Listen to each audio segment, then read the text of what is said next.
Psalmisti lëvdon emrin e Perëndisë. Kjo do të thotë se ai lëvdon vetë qenien dhe karakterin e Perëndisë.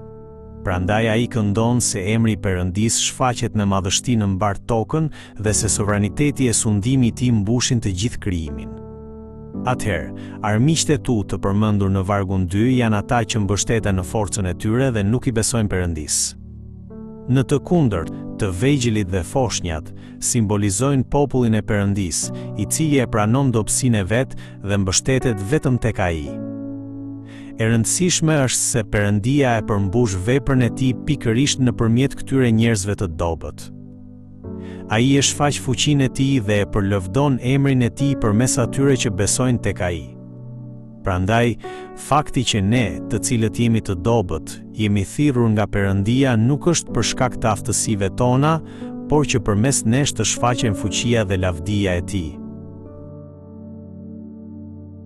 Psalmisti e përshkruan njeriu me fjalën hebraike Enosh, e cila tregon se njeriu është një qenie e brisht dhe e kufizuar e destinuar të vdes. Megjithatë, Perëndia e ka bërë të nderuar këtë qenie kaq të përulur.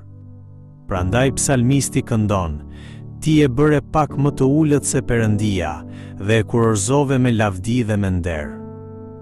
Kjo do të thotë se krijuesi i ka besuar njeriut autoritetin dhe përgjegjësinë për të sunduar mbi botën e krijuar.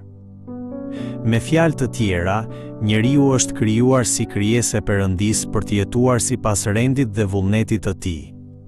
Prandaj, ai që është shpëtuar e kupton misionin që Perëndia i ka besuar. Dhe, duke mos u mbështetur në aftësitë e veta, por te Perëndia ai jeton duke e përmbushur atë mision.